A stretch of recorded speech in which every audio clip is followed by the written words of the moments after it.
নমস্কার, শুভ সকাল সবাইকে। আশা করি ভালো আছেন।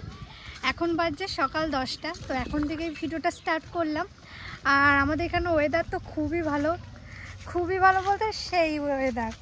কারণ এত গরমের মাঝেও ঠান্ডা একটা হাওয়া বইছে, খুবই ভালো লাগছে। আর এখন যাচ্ছি পুকুর পাড়ে উচ্ছে আনতে। আমাদের তো প্রচুর পরিমাণে উচ্ছে হয়েছে। তো বাবা বলছে উচ্ছেগুলো খেয়ে খেয়ে শেষ কর, এখন উচ্ছে খাওয়া খুবই ভালো। আমার তো অতটা ভালো লাগে না, কিন্তু গরম ভাতে উচ্ছে সেদ্ধটা একটু খাই, ভাজা অতটা ভালো লাগে না। আর মাছ দিয়ে উচ্ছে দিয়ে ঝোল করলে ওই গরম গরম তরকারি আর ভাতটা খাওয়া যায়। আর ঠান্ডা হয়ে গেলে প্রচণ্ড পরিমাণে তিতো লাগে। তো চলে এসেছি, অনেক উচ্ছে হয়েছে, চলুন। এই দেখুন কত পরিমাণে উচ্ছে হয়েছে। এগুলো এখন ছিঁড়ে নিই এক একটা করে।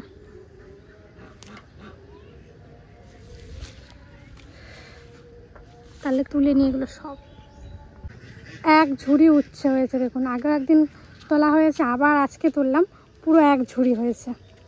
আর উচ্ছেগুলো কি বড় বড় দেখুন।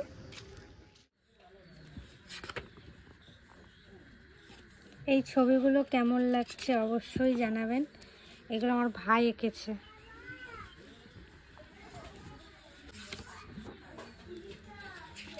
এটাকে ভূত।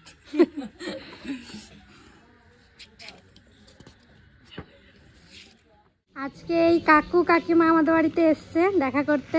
ভালো আছেন কাকু কাকিমা?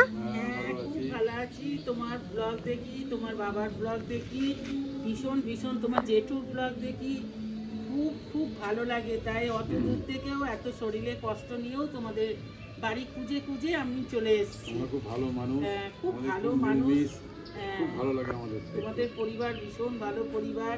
তোমার কাকিমা, মা, জেঠি ভীষণ ভালো, পিসিরাও ভালো। হ্যাঁ, খুবই ভালো। এদিকে কোথায় যাওয়া হয়েছিল? এদিকে এসছি, খোয়াইয়ের হাটে এসছি। হ্যাঁ, আজকে আমাদের বিবাহ বার্ষিকী। কাকুরা কংগ্রাচুলেশন। হ্যাঁ, তাই বললাম তাই একটু যাই শান্তিনিকেতন ঘুরে আসি, কঙ্কালী তলায় প্রণাম করি, করে হট করে মাথায় এলো যে এত দূরে যখন এসছি তাহলে রিয়াদের বাড়ি যাবো, দুলালদার বাড়িতে যাবোই যাবো। আজকে তাহলে আজকে থাকবেন তো? ওরে বাবা, আমি এখনই চলে যাবো। কেন?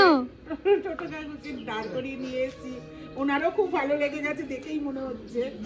আপনার কোথায় বাড়ি? ইলামবাজারে? ও হ্যাঁ, নিয়ে চলে এসছি। তোমার কাকা পেঁপে দিল, আম দিল, কুকুর টুকু সব ঘুরেছেন। হ্যাঁ, এখন তো তেমন কোনো সবজি নেই, শুধু লঙ্কা ভেন্ডি আছে। তোমাদের পুকুরে মাছ ধরা দেখতে আমার খুব ভালো লাগে। মাছের ব্লগ, তাহলে একদিন মাছ ধরতে আসবেন। সেদিন প্রচুর মাছ ধরেছে, আমার ওইগুলো খুব দেখতে ভালো লাগে। হ্যাঁ হ্যাঁ, এই তো কিছুদিন আগে মাছ বিক্রি করেছে সেই। আমার ওইগুলো খুব ভালো লাগে। তোমার বাবা একটা ছোট্ট ডোবা মধ্যে গেছে মাগুর মাছ ধরছিল, ওগুলো খুব দেখতে ভালো লেগেছিল। লঙ্কা তো ঝুড়ি ঝুড়ি লঙ্কা, মানে গাছে পাতা কম, লঙ্কা বেশি। এখানে মনে হয় বীরভূমে মানে লঙ্কাটা বেশি না? লঙ্কা যতবার লাগিয়েছি ভালোই হয়েছে, খারাপ হয়নি। না, এই সানুদের বাড়িতেও দেখি, হ্যাঁ কাজলদের বাড়িতেও দেখি পাতা কম, লঙ্কা বেশি। লঙ্কাটাই বেশি। তোমার ওই মরু পিসিদের বাড়িতে কখন যাবে? হ্যাঁ, সব ব্লগ দেখি। তোমাদের আত্মীয় মানে কোথায় কি আমি খুঁটিয়ে খুঁটিয়ে দেখতে থাকি। তোমাদের মেলবন্ধনটা আমার এত ভালো লাগে। আমি টিভি দেখতে বসলে ও বলে কি তুমি কি ওদের পরিবারের সবাইকে চেনো? কোন আত্মীয়? আমি সবাইকে চিনি। ভিডিও দেখে দেখে এখন মুখস্থ হয়ে গেছে কোনটা কার ছেলে, কোথায় কার বাপের বাড়ি। কি ভালো লাগে বলেই দেখি। দেখো, ব্লগটা দেখা কিন্তু খালি ব্লগ দেখা না, ব্লগ দেখে মানুষে অনেক কিছু শেখে। হ্যাঁ, এটা একটা শিক্ষার ব্যাপার আছে, তাই না? অবশ্যই। সবার সঙ্গে সবাই যে শেখে, এটা একটা শিক্ষার ব্যাপার আছে। হ্যাঁ, এই যে দেখে শিখবে যে হ্যাঁ ফ্যামিলির সঙ্গে একটা ফ্যামিলি কেমন হয়। হ্যাঁ, এই যে ভাই বোনের সঙ্গে এত মিল। তাহলে ঘরের দিকে চলুন। না বাবু, নিয়ে এসেছিলাম, ওই উচ্ছেটা কড়া কড়া করে ভাজা হচ্ছে, আর এইদিকে মাংসর মশলা কষানো হচ্ছে। এখন তিন্নি আর আমি বসে আছি। তিন্নির পেয়ে গেছে খিদে, কাকে আসছে দেখুন, হাত খাওয়া শিখেছে এখন আবার।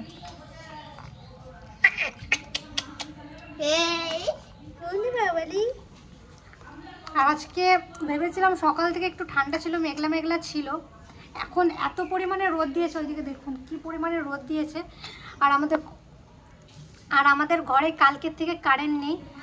রাতের বেলা কোনো রকম মানে কারেন্ট মিস্ত্রি ডেকে হালকা ঠিক করা হয়েছে, কোনো রকম ফ্যানটা চলেছে। সকাল থেকে কারেন্ট নেই। আর এই যে মিস্ত্রি দাদারা এসে একদিকে সব খুলেছে, এখন ঠিক করবে তবে ঘরে ঢুকতে পারবো। আর আমার ফোনেও চার্জ নেই, কালকে রাতেও চার্জ, বোর্ডে লাইন নেই, এইদিকে আবার ফ্যান চলছিল, কি হয়েছে কে জানে, আমি বুঝতে পারছি না, প্রচুর সমস্যায় পড়ে গেছে একবারে। আবার ভিডিওটা শুরু করলাম। আর আজকে বাজারে গেছিলাম একটু, তো আপনারা অনেকে বলেছিলেন রিয়া তোমার মাকে একটা জিনিস দাও, সেই জিনিসটার জন্য একটু বাজারে গেছিলাম। আর অবশ্যই সেই জিনিসটা কিছুদিনের মধ্যে আসতে চলেছে, আপনারা অবশ্যই দেখতে পাবেন, ভিডিওটা কন্টিনিউ দেখতে থাকবেন। অবশ্যই জিনিসটা কিছুদিনের মধ্যেই আসবে, আপনাদের কাছেও শেয়ার করব। আর একটা জিনিস দেখে খুব আমাদের পছন্দ হয়েছে, তাই সেটা ছোট বোনের জন্য নিয়ে আসলাম। তো সেই জিনিসটা এই যে, চলুন তাহলে যাই। আবার বলতে পারেন তিতলিকে কিছু দাও না, তিতলিকে তো দেবই, কিন্তু ছোট বোন ও তো সবে এসছে, ওকে দিই, তিতলি তো পাচ্ছেই। তো চলুন তাহলে যাই, চলো মা। ঠিক আছে, এই যে তার বুনিয়ে নিয়ে বসে রয়েছে। ছোট বোনের জন্য একটা গিফট আর কি নিয়েছিস দেখো।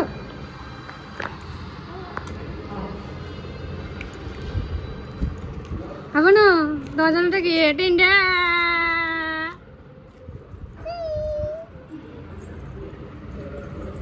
এখনো পায়ত্রা করতে পারে, তুই এখন পায়ত্রা নিয়ে এসেছিস? পারো না, একটু পাড়া দেখি। এখন পায়েতে খুলে পড়ে যাবে, গুটি গুটি গায়ে হাঁটবে আর ছমছম করে বাজবে না মা? একবার দুটো করে হাঁটলে আর বাবনু তোমার পছন্দ পছন্দ হয়েছে? হ্যাঁ, ওরে ওরে ওরে কি সুন্দর লাগছে, ঝুনঝুন করে বাজতিছে। দারুণ, আর একটা পাড়াও। কেমন লাগছে তোর বোনের গিফটটা? দারুণ, ভালো লাগছে না? বোনকে একটা কিস করে দে।